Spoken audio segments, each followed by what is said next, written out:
সুপ্রিয় দর্শক, আমন্ত্রণ জানাচ্ছি বাংলা ভিশনের প্রতিদিন আয়োজন সংবাদ মাধ্যমগুলোর শীর্ষ সংবাদ নিয়ে পর্যালোচনা স্ট্যান্ড ফ্রন্ট পেজে। আপনাদের সঙ্গে আছে আমি ইরশান নাসরুল্লাহ। দর্শক, আজকে আলোচনার জন্য আমার সঙ্গে স্টুডিওতে অতিথি হিসেবে রয়েছেন এম এ আজিজ, প্রধান সম্পাদক ফিনান্সিয়াল পোস্ট। আজ ভাই আপনাকে স্বাগত জানাচ্ছি। আমরা আলোচনায় যাব, তবে আলোচনায় যাবার আগে আমরা একটু উল্লেখযোগ্য সংবাদগুলো জেনে নেই। প্রথম আলো, তফসিলের পরদিন প্রার্থী গুলিবিদ্ধ, তারেক রহমান দেশে ফিরছেন 25 ডিসেম্বর।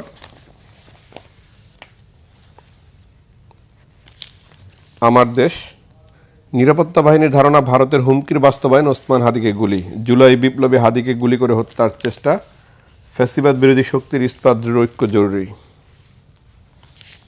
ইত্তেফাক, গুলিবিদ্ধ হাদির লাইফ সাপোর্টে এভার কেয়ারে স্থানান্তর। খালেদা জিয়ার অবস্থার পরিবর্তন হয়নি, হাদির উপর হামলা দেশের অস্তিত্বে আঘাত, প্রধান উপদেষ্টা। তারেক রহমান দেশে ফিরছেন 25 ডিসেম্বর।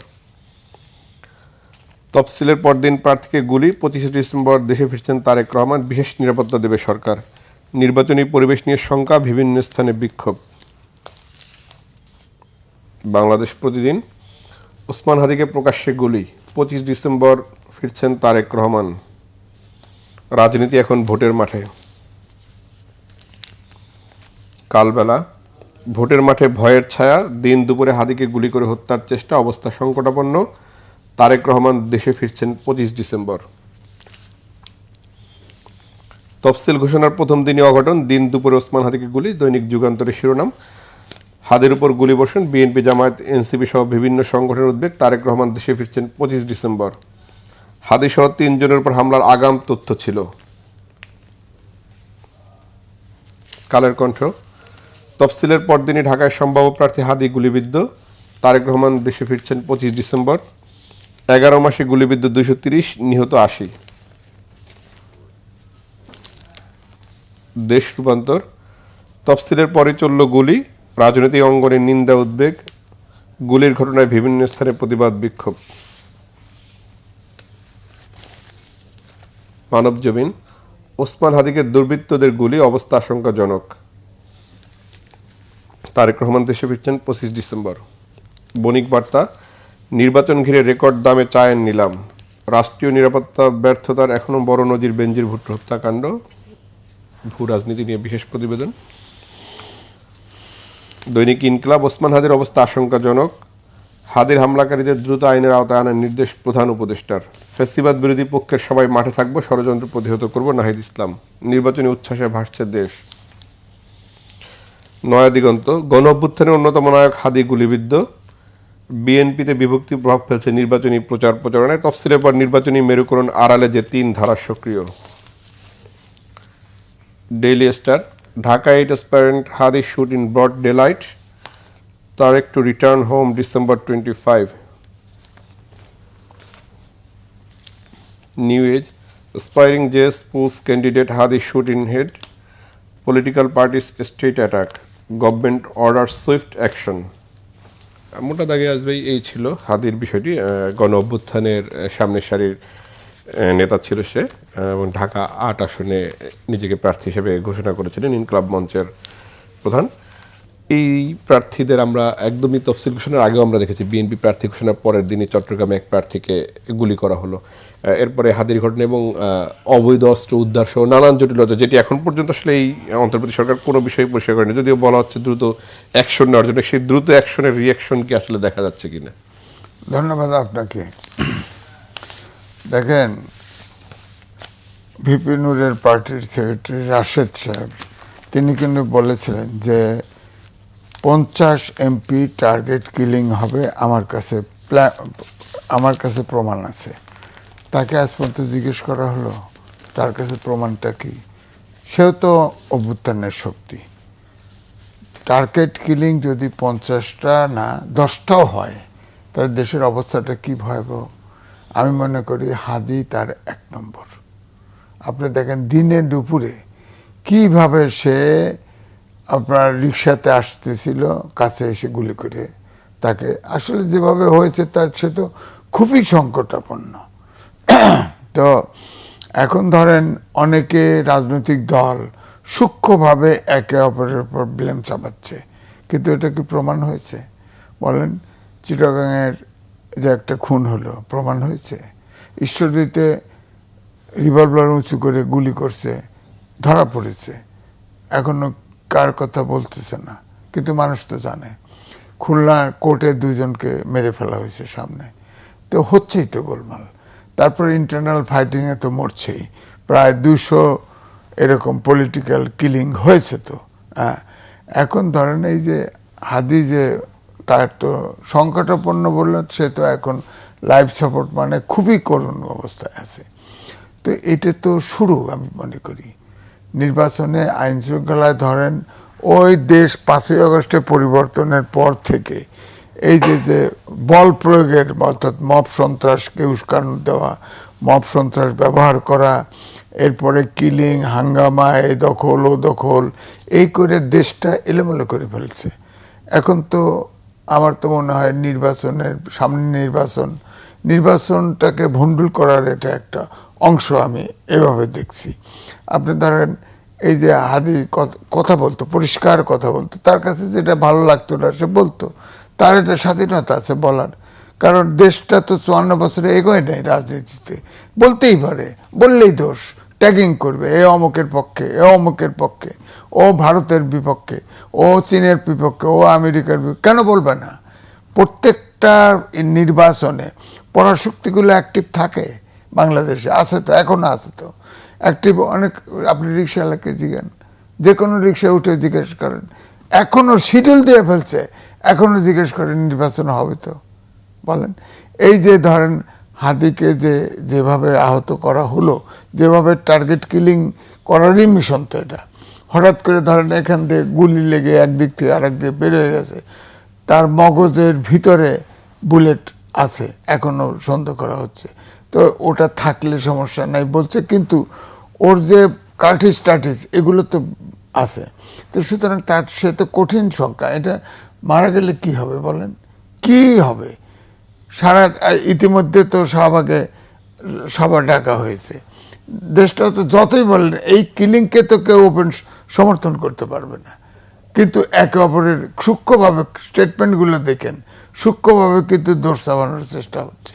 এই যে মানে গণ অভ্যুত্থানের শক্তিগুলোর একে অপরকে দায় করা বা রাজনৈতিক মাঠে বেনিফিট নেওয়ার যে প্রক্রিয়াটা, এটি আসলে রাজনীতি ইতিবাচক কিনা, মানে এই সময়ে প্রশ্নই নাই। অভ্যুত্থানের শক্তি একটা নির্বাচন করতে পারতেছে না ঐক্যবদ্ধভাবে। ধরেন এই যে ঐক্যমত কমিশন ছিল, সেখানে আপনি এত আদেশ, অমক টমক, এত ভেজাল কেন? আপনারা তো অভ্যুত্থানের শক্তি, সবাই একমত হয়ে, যেটা এখন সংবিধান তো জীবিত, এই আলোচনা গেলামই না, তো আপনি সাংঘর্ষিকবাদী একমত হয়ে একটা এগ্রিমেন্ট স্বাক্ষর করেন, করে সংসদ করে ইলেকশন করে, যে যায় যতটুকু পায় সংসদের অংশ ততটুকু নিয়ে আপনার সরকার চালান, যৌথভাবে চালান। আপনারা তো অভ্যুত্থানের শক্তি, কিন্তু আপনি দেখেন ক্ষমতা যাওয়ার জন্যে যে অসম প্রতিযোগিতা বলবো আমি, এবং যে প্রতিযোগিতা এমনভাবে করা হচ্ছে, এমনভাবে বিতর্ক তৈরি করা হচ্ছে, যে এটাইতে তো এই ধরনের সন্ত্রাসকে উস্কিয়ে দিচ্ছে। আপনি ফাঁক ফকর তৈরি করলে তো ওখান থেকে মাকড়সা ঢুকবে, ওখানে তেলাপোকা ঢুকবে। তা আপনি অভ্যুত্থানের শক্তিগুলো দ্বিধা বিভক্ত, সেখানে কেন এই কিলিং হবে না আপনি বলেন? শক্তি, তৃতীয় শক্তি আছে তো এখানে, সব সময় সব নির্বাচনে পরাশক্তি কিন্তু অ্যাক্টিভ থাকে। তারা তো এর নির্বাচন যেমন হচ্ছে, শিডিউল দিছে, সব দিছে, আমরা আশাবাদী নির্বাচন হবে, কিন্তু এই নির্বাচন ভণ্ডুল করার জন্য তো পরাশক্তিগুলো যেমন অ্যাক্টিভ, তেমনি পতিত শক্তি যাই বলেন না কেন, আওয়ামী লীগ তো বড় একটা শক্তি ছিল, তার অ্যাক্টিভিটিস নিশ্চিত করে, তারাও তো এটা প্রতিহত করতে পারে, চাইতে পারে। সুতরাং আপনাকে এই ব্যাপারটা তো, আর যেহেতু রাশেদ একজন নেতা, তিনি নির্বাচন করছে, তিনি পরিষ্কারভাবে বলেছে 50 জন এমপি টার্গেট কিলিং হবে, তার কাছে তথ্য আছে, সেই তথ্যটা বের করে করলেই তো হয়। আপনার এর আগে হাদি প্রসঙ্গে একজন সাবেক র্যাব কর্মকর্তা উনিও বলেছেন যে হাদি পরবর্তী টার্গেট, বা হাদিকে বিভিন্ন সময় হুমকি দেওয়া হয়েছে, এগুলো মানে হাদি প্রকাশ্যেই বলেছেন। সেই সময় সরকার আসলে ব্যবস্থা নেন। আমরা যদি এই অন্তর্বর্তী সরকারের সময়কাল হিসাব করি, মোটা দাগে বলা যায় যে আইন শৃঙ্খলা পরিস্থিতি নিয়ন্ত্রণে আসলে পুরোপুরি ব্যর্থ হয়েছে সরকার। এটি তো মোটা দাগে বলাই যায়। আমরা যদি পরিসংখ্যানও দেখি কতটি টার্গেট কিলিং হয়েছে, তফসিল ঘোষণার পরেই গোলাগুলি শুরু হয়ে গেল, অর্থাৎ তারপরে একটি শান্তিপূর্ণ নির্বাচন উপহার দেয় এই আইন শৃঙ্খলা বাহিনীর পক্ষে বা এই সরকারের পক্ষে সম্ভব কিনা? আমার কাছে মনে হয় না। কারণ ধরেন এই মুহূর্তে আরও ব্যাপারটা হচ্ছে প্রত্যেকটা মানুষ, ধরেন আমাকেও তো হুমকি দেওয়া হয়, আমি টেলিভিশনে কথা বলি, আমিও কিন্তু হুমকি পাই, কিন্তু এটার উপরে তো আওয়ামী লীগের সময় দেখেন শেষ 5 বছর আমি জীবন হুমকির সামনে আমি কথা বলেছি। আমি বলেছি তারেক রহমান দেশে আসবে কি করে, তাকে যদি আপনার প্লেন থেকে নামতে নেয় গুলি করে শ্যুট করে মারে ফেলে, বিচার হবে না তো, এখন তো আসতেছে। যাই হোক, আমি ওর প্রসঙ্গে পরে বলি। আমার কথা হচ্ছে যে আইন শৃঙ্খলা বাহিনী এখনো ট্রমাটাইজ। আপনি খেয়াল করে দেখেন, বিএনপির লোক হলে ধরে না, আওয়ামী লীগ লোক হলে ধরে না, ভাবে যে ধরলেই আমি খাগড়াছড়ি অথবা ওএসডি অথবা ফেসিবাদের দোষর। আবার সেই আগের নিয়মে আপনার মামলা হয়, একজন মামলা করে, ধরেন পুলিশ অ্যাক্টিভ হলেও সমস্যা, ইনঅ্যাক্টিভ থাকলেও সমস্যা, পুলিশ ছাড়া তো চলবে না। হ্যাঁ, ধরেন অনেক জায়গায় দেখা গেছে যে মামলা হয়, একজন হত্যা হয়, আসামি হচ্ছে, বিদেশে থাকলেও আসামি হচ্ছে, 500 জন অজ্ঞাত, এরপরে ওর ভিতরে বড় বড় ব্যবসায়ী ঢুকে দেওয়া হয় যাতে টাকা কড়ি পাওয়া যায়। সুতরাং আমি এই জন্যই বলবি, পুলিশ সংস্কারটা তো প্রপারলি হলো না, পুলিশ রিক্রুটমেন্টটাও পুরোপুরি হলো না। আপনি খেয়াল করে দেখেন, যাই ঘটুক, অভ্যুত্থানের পরে 5ই আগস্টের পরে প্রায় 60% থানা লুট হয়ে গেছে। অস্ত্র গেল কোথায়? পুলিশ হত্যা করা হয়েছে, ইন্ডিপেন্ডেন্ট দেওয়া হলো, এই অস্ত্রগুলো গেল কোথায়? যৌথ বাহিনী নামছে না, কই অস্ত্র কই? প্রথম দিকে ওই দেয় চাক্কু, ওই অমক চাপাতি, অস্ত্র তো উদ্ধার নাই। এই যে অস্ত্রটা হাতে আসলো কি করে? হয় আমাদের ওই বাইরের থেকে চোরাই পথে আসে, অথবা ওই অস্ত্রগুলো পরিত্যক্ত আছে, সেই অস্ত্রগুলো বিভিন্ন সন্ত্রাসীর হাতে চলে গেছে। তো এটা হলো প্রথম ধাপ। 2 হলো, আপনি পুলিশ তো আপনি চিন্তা করেন 2.5 বছর হয়ে গেল, পুলিশ তো নতুন রিক্রুটমেন্ট দিলেও ট্রেনিং করে বেরিয়ে আসতো, আপনি তো শুরুটা করতে পারেন নাই। শুরু কোথার থেকে করবেন, শেষ কোথার থেকে করবেন? এখন ধরেন পুলিশ 450 সেন্টার, হ্যাঁ, এই 450 সেন্টারে 2-4টে পুলিশ দিবেন। এই পুলিশ তো আমি বলছি তো, পুলিশ তো ট্রমাটাইজ। সেন্টারে বড় পার্টি কোনটা? বিএনপি এবং জামাত ইসলাম, এবং দুইটা যেভাবে যে তার জন্য মারদাঙ্গা অবস্থা। ধরেন একটা সেন্টারে 200 জামাত, 2জন বিএনপি দাঁড়ায় রইল। তারা যদি দেখে যে এই সেন্টারে আমি হেরে যাচ্ছি, আমাকে জিততে হবে, তো বাক্স নিয়ে দৌড়াবে, ঠেকাবে কেমনে? পুলিশ তো কিছু বলবে না। পুলিশ তো জামাতের ঘাড়েও লাঠি চালাতে পারবে না, বিএনপির ঘাড়েও পারবে না। মাঠে সামরিক বাহিনী থাকবে, সামরিক বাহিনী তো স্ট্রাইকিং ফোর্স, সে বড়জোর থানা হেডকোয়ার্টারে থাকবে, নাই ডিস্ট্রিক্ট হেডকোয়ার্টারে থাকবে। এবার তার পিওদেরকে ইনক্লুড করা হয়েছে আইন শৃঙ্খলা পরিস্থিতি নিয়ন্ত্রণে। আইন শৃঙ্খলা পরিস্থিতি নিয়ন্ত্রণ করা হয়েছে, কিন্তু আবার করা হয়েছে স্ট্রাইকিং ফোর্স। আমার কথা হলো সেনাবাহিনী, আপনার সেনাবাহিনীর কিন্তু এখনো ওই গুরুত্ব আছে। আপনার 2টা যদি আপনার সোলজার দাঁড় করে রাখেন, তাহলে কিন্তু অনেক নিয়ন্ত্রণ না, সেটা দিবে না, ওটা থানা হেডকোয়ার্টারে থাকবে।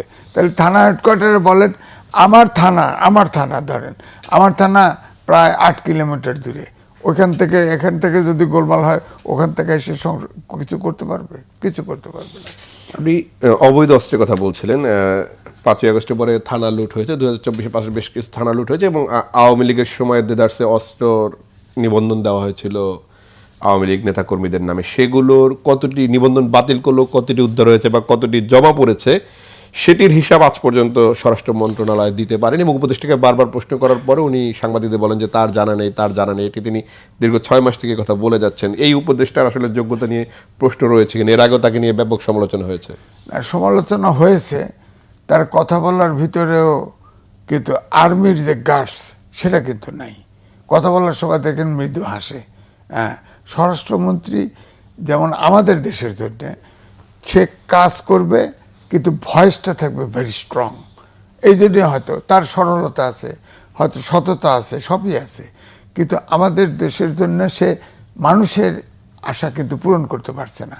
যেমন ধরেন আমি বলি, লাইসেন্স যেটা বললেন, ওই আওয়ামী লীগ সরকারের শেষ সময় প্রায় 1.5 থেকে 2 লাখ অস্ত্র লাইসেন্স দিছে আওয়ামী লীগের বিভিন্ন বাহিনীর কাছে। সেগুলো কোথায়? উদ্ধার তো হলো না। আবার প্রত্যেকটা নির্বাচনে কিন্তু লাইসেন্সধারী আর্মি অস্ত্রও কিন্তু জমা নেওয়া হয়। কই এবারে কোনো উদ্যোগ দেখছেন? বলা হয়েছে, কিন্তু কয়টা জমা পড়েছে সেই তথ্যই স্বরাষ্ট্র মন্ত্রণালয় জানে না। কয়টা উদ্ধার হলো নাই। এখন লাইসেন্স এই দেশে এইভাবে মানুষ টার্গেট কিলিং যখন হচ্ছে, কোর্টের সামনে মানুষ মেরে ফেলছে, অস্ত্র উচাচ্ছে, চিটাগাঙে মানুষ মেরে ফেলছে, আপনি লাইসেন্স কৃত যে অস্ত্রগুলো আছে সেগুলো আপনি জমা নেবেন এখন নেবেন। এবং অস্ত্র সবসময় নির্বাচনের আগে যৌথ বাহিনীর নামে অস্ত্র উদ্ধার হয়, হ্যাঁ, তারপরে মাস্তানগুলো ধরে, হ্যাঁ। এবারে কোনো উদ্যোগ নেই, খালি রুটিন ওয়ার্ক করতেছে। খেয়াল করে দেখেন, শিডিউল দিচ্ছে, শিডিউলে কবে কি আজ দেবো কাল দেবো করে শেষ পর্যন্ত দিচ্ছে, মানলাম ভালো কথা। কিন্তু আপনি আগের যে নির্বাচন, এখন তো আইন শৃঙ্খলা বাহিনীর প্রস্তুতি কিন্তু অনেক দুর্বল নির্বাচনে। তারপরে ধরেন এখন আমি বললাম যে কোনো যে পূর্ব প্রতিশ্রুতি আইন শৃঙ্খলা বাহিনী রক্ষা করার জন্য, সেটা তো নাই। দুই হলো, সবচেয়ে বড় হলো একটা নিরপেক্ষ নির্বাচনের জন্য স্টেক হোল্ডারদের কোঅপারেশন। এখানে তো আমি দেখতেছি রাজনৈতিক দলের ভিতরে মূল ভোট কেন্দ্রে কে থাকবে, দলগুলোর প্রতিনিধি থাকবে না, তাদের ভিতরে তো ঐক্য নাই। এই সরকার চাইলেও তো যদি রাজনৈতিক দলগুলো কোঅপারেট না করে, হবে না, নির্বাচন হতে পারবে না। এই জন্য মানুষ অনেকে পুরাপুরি মানুষ বিশ্বাস করতে শুরু করেছে এই হাদির আহত হওয়ার পর থেকে যে নির্বাচন হবে না এবং নির্বাচন করতে সক্ষম না। আপনি পারেন না কেন? ভারতে 1 মাস ব্যাপী নির্বাচন হয়, 1 মাস ভরে। আপনার সক্ষমতা অনুযায়ী দেশটা ভাগ করে নিতে পারতেন না? 2 ডিভিশন 3 ডিভিশন করে নির্বাচন করেন। আমি একজন নেতা বলে যে কোথায় রাখবে, নিরাপত্তা নাই বাক্স। আপনার নিরাপত্তা নাই কেন? অভ্যুত্থানের শক্তি কেন বিষয়? এক নেতা বলছে আমাকে, কেন পারবেন না? সংসদ ভবন খালি আছে, ওখানে দিয়ে মিলিটারি গার্ড দিয়ে রেখে দেন সব বাক্স, একবারে গুনেন, সমস্যা কি? না, ওই আস্থাও নাই। তা আপনি নির্বাচনে যাচ্ছেন কেন? নির্বাচন করার আমি বক্তব্য খালি সরকারের ঘাড়ে চাপালে তো হবে না। আপনি বলেন এই যে টার্গেট কিলিংটা হলো, এটা হলো অসুস্থ পরিবেশের কারণে এটা হয়েছে। ধরেন অভ্যুত্থানের শক্তিগুলি যদি এক থাকতো তাহলে কিন্তু এই প্রশ্নটা আসতো না। রাজনৈতিক দলগুলি কিন্তু দোষ ঘাড়ে নেয় না। এখন এই সরকারের পক্ষে কি, ওই শেখ হাসিনা একবার বলছিল প্রত্যেকের বাড়িতে তো নিরাপত্তা দেওয়া যাবে, পাহারা দেওয়া যাবে না। কথাটা কিন্তু একদম অবাস্তব না। বলেন আপনার নিরাপত্তা দিবে? এটা ঠিক আছে যে আপনার প্রত্যেকের বাড়িতে নিরাপত্তা হয়তো দেওয়া যাবে না, কিন্তু 300 আসনে যদি আমরা 1000 প্রার্থীও ধরি, এদের নিরাপত্তা নিশ্চিত না করতে পারলে নির্বাচন কিভাবে সম্ভব?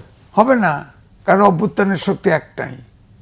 অভ্যুত্থানের শক্তি, আমি বললাম তো, দুর্বলতার জায়গা যদি দরজা খোলা রাখেন মশা ঢুকবেই।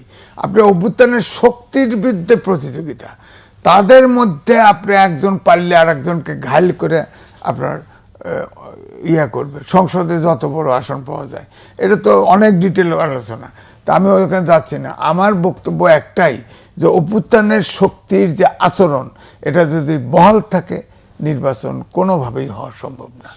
প্রথম কথা, সরকারের উপরে সব দায় চাপালে হবে না। সরকারের পরিকল্পনার যেমন অভাব, তাদের শক্তি অনুযায়ী পরিকল্পনা করা উচিত ছিল। আর অভ্যুত্থানের শক্তির কিন্তু যেগুলো আছে, বিশেষ করে আমি বলবো বিএনপি, জামাত, বড় দল, তাদের ভিতরে একটা নিরপেক্ষ নির্বাচন অনুষ্ঠানের জন্য কোঅপারেশনটা খুব দরকার ছিল, সেটা তো নাই। আমি যদি একটু পরাশক্তির কথা বলেছেন, পতিত শক্তির কথা বলেছেন, এর পাশাপাশি যে আইন শৃঙ্খলার যে অবস্থা, তার মধ্যে দিয়ে দেশে ফেরার ঘোষণা রয়েছে বিএনপির ভারপ্রাপ্ত চেয়ারম্যান তারেক রহমানের। এর আগেও বেশ কয়েকবার ঘোষণা দিয়েছেন, যদিও পারিপার্শ্বিক পরিস্থিতির কারণে তিনি ফিরেননি। এখন বেগম জিয়া অসুস্থ অবস্থায় রয়েছেন, এবার কেয়ারে ভর্তি রয়েছেন, এবং দেশের এই পরিস্থিতি তিনি ফেরার ঘোষণা দিয়েছেন, জানিয়েছেন মির্জা ফখরুল। আপনার কি মনে হয় যে এই যে নিরাপত্তা সংকট যেটি রয়েছে, যদিও বুলেট প্রুফ গাড়ির কথা বলা হয়েছে, সেই মধ্যে তারেক রহমানের ফেরাটা কি ধরনের প্রভাব ফেলবে? না দেখেন, এই প্রথম অফিসিয়ালি বলল বিএনপির ভারপ্রাপ্ত চেয়ারম্যান দেশে ফিরছে 25 তারিখে। তো এটা তো সত্য, কারণ অফিসিয়ালি বলা হয়েছে।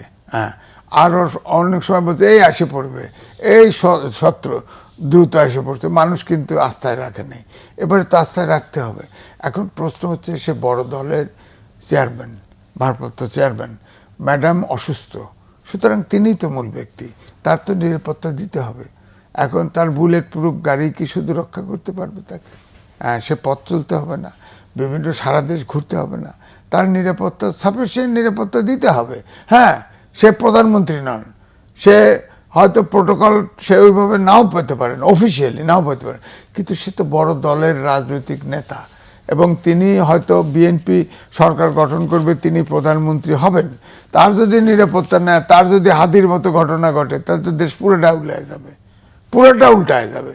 সুতরাং তার তো সরকারের, দেশের স্বার্থে, সরকারের স্বার্থে তার তো নিরাপত্তা দিতে হবে, যতটুকু নিরাপত্তা দেওয়া দরকার তাকে, একদম লাইক ডক্টর মোহাম্মদ ইউনূসের মতো নিরাপত্তা দিতে হবে তাকে। তার যাতে কোনো রকম তাকে এমনকি দূর থেকে একটা ঢিল না সরে, এটাও ইস্যু হবে। তার সে গাড়ি বহর নিয়ে যাচ্ছে, দূর থেকে একটা ঢিল ছুড়লেও কিন্তু এটা ইস্যু হবে। সুতরাং তার ব্যাপার, সে দেশে আসতেছে, এটা ওয়েলকাম, এটা দেশের জন্য দরকার, এখন গণতন্ত্রের জন্য দরকার, দেশ রক্ষার জন্য দরকার, নির্বাচন একটা নিরপেক্ষ যাতে হয় তার জন্যও তাকে দরকার। সুতরাং তার নিরাপত্তাটা কিন্তু সিরিয়াসলি করতে হবে। যদি আমি এইটাই বললাম, যদি একটা ঢিলও ছড়ে তাহলে কিন্তু বিষয়টা খুব সমস্যা হয়ে যাবে। সুতরাং নিরাপত্তা তাকে দিতে হবে এই, এবং তিনি আসুন। এবং আমি আশা করি, দেখেন এখন আমরা তো তার বক্তব্য শুনি, জুমে বক্তব্য শুনি, আমার মনে হয় তারেক রহমান আর আগের মতো নাই, সে অনেক বেশি পলিশ হয়ে গেছে। 17 বছর বিলেতে থেকেছে, 1 বছর বিলেতে থাকলে লোক পুরোপুরি ভদ্রলোক হয়ে যায়। উনি 17 বছর থাকবেন, উনি বিলেতি চিন্তা করবেন, অর্থাৎ গণতান্ত্রিক চিন্তা তিনি করবেন। আমরা আশা করি দেশটা 54 বছরে যে জায়গায় আগায় নাই, তিনি তার বাবার দায়িত্বটা পালন করবেন। বাপ যা করেছেন, আমি কিন্তু তার সামনেও বলেছি, আপনি জিয়াউর রহমান হয়ে যান, শহীদ প্রেসিডেন্ট জিয়াউর রহমান হয়ে যান। আপনি বলেন তো দেখি, জিয়াউর রহমানের জোর করে সমালোচনা যাই করতে পারেন, জিয়াউর রহমানের সততা নিয়ে কোনো প্রশ্ন কিন্তু কেউ উত্থাপন করতে পারে নাই, আজ পর্যন্ত না। আপনি চিন্তা করেন, এত সৎ লোক, যেটা বলা হয়েছে ভাঙা সুটকেস অমক নানান কথা বলা হয়েছে না, এখন তো প্রমাণ হচ্ছে ঠিক। আমি তো ওনার বাড়িতেও গেছি, বেগম খালেদা জিয়াকে নিয়েও প্রশ্ন তোলার সুযোগ হয়নি, না সুযোগ হয়নি। তো এই জন্যই বলছি যে তারেক রহমান যদি শুধু তার বাবা মায়ের আচরণটা পায় যথেষ্ট, এবং এটা সম্ভব। তার আচরণ ইতিমধ্যে বদলাইছে এবং আমরা বক্তব্য খুব পলিশ। আমার মনে হয় দেশটা গণতন্ত্রের পথে 54 বছরে হাঁটতে পারে নাই, এখন হাঁটবে ইনশাল্লাহ। কিন্তু তারেক রহমান ফিরছেন। তারেক রহমান নিজের শঙ্কার কথা এর আগে একবার জানিয়েছিলেন। 2008 সালের পরবর্তী ঘটনাগুলো সবারই জানা, তার বিষয়ে যে সেই জায়গাটা আসলে কোনো পরিবর্তন আসছে কিনা, যেহেতু দেশে ফিরছেন।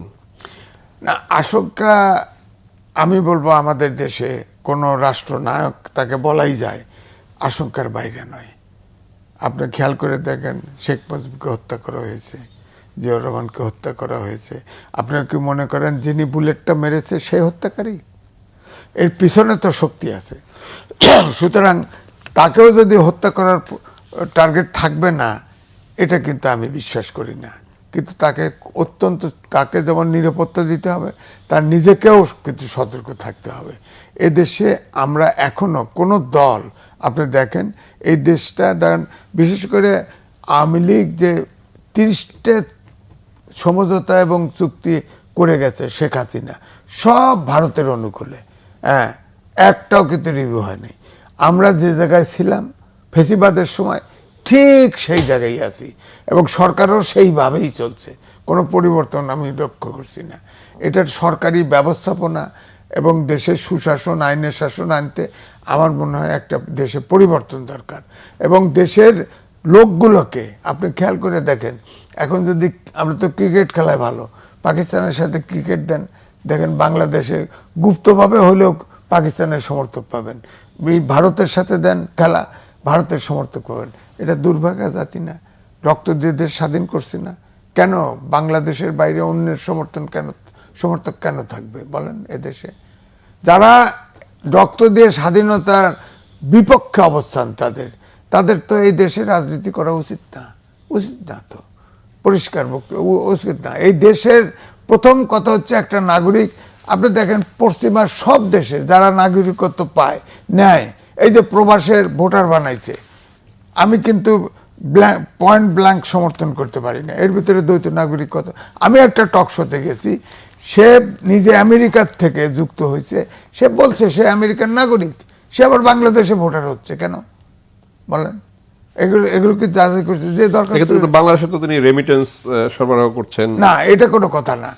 আপনি শোনেন, আমি কিন্তু খুব দুঃখ পাবেন এই কথায়, যারা গেছে কেউ পড়তে গেছে, এদেশে মনে করেছে পড়া আপ টু দ্য মার্ক না, বিদেশে চলে গেছে, অথবা আয় রোজগারের জন্য গেছে। এই দুটো কারণেই তো বিদেশে যায়।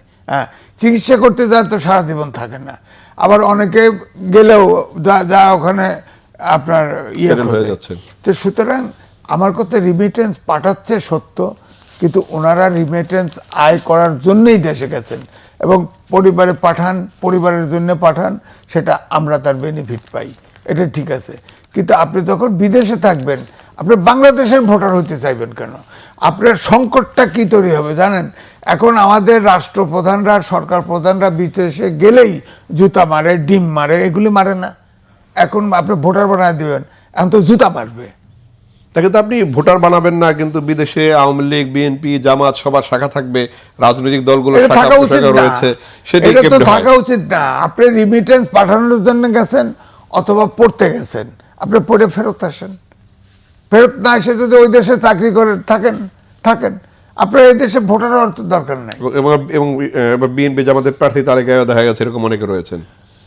এটা তো আমার বক্তব্য এটাই, এরা কিন্তু যেই যায়, ধরেন বিএনপি বলেন, জামাত বলেন, এই যে আমেরিকায় গেল না নিয়ে, জামাত একটা রোল প্লে করলো, বিএনপির আওয়ামী লীগেররা এসে আর একটা রোল প্লে, সবার তো সব দেশে আছে, পশ্চিমবঙ্গ সব দেশে সংগঠন আছে, এবং আমাদের ইজ্জত থাকে না। আমাদের রাষ্ট্রপ্রধান ধরেন ডক্টর মোহাম্মদ ইউনূস, আমি তাকে পছন্দ করলাম না, কিন্তু ওনাকে যদি বিদেশে অপমান করে, আমি অপমান হই না? আমরা কালচারালি রাষ্ট্র অপমান হয় না? তো সব দেশের সংগঠন থাকার দরকার কি? এবং এই ভোটার বানানোর পরে এটা আরো বাড়বে, আপনি দেখবেন সে সমান অধিকার দাবি করবে, সংগঠন আরো বেশি ব্যাপ্তি করবে। হ্যাঁ, এটা কিন্তু যতই বলেন দেশের জন্য অমঙ্গল, আর যদি ভোটার হইতো, এটা দ্বৈত নাগরিক কিনে এটা চেকের পদ্ধতি লাগতো, কারণ আমাদের সংবিধানে কিন্তু অ্যালাউ করেন না দ্বৈত নাগরিক। যদিও আওয়ামী লীগের সময় গোপনে গোপনে এমপি মিনিস্টার দ্বৈত নাগরিক হয়েছে, এটা তো মান না। তো সুতরাং এটা কিন্তু দ্বৈত নাগরিক, আমি কিন্তু এটার বিপক্ষে, এটা উচিত হয়নি। আমরা আবার একটু নির্বাচনে ফিরি। তফসিল ঘোষণার পরে মোটা তাকে তো বলাই যে এখন বাকি সব নিয়ন্ত্রণ নির্বাচন কমিশনের হাতে।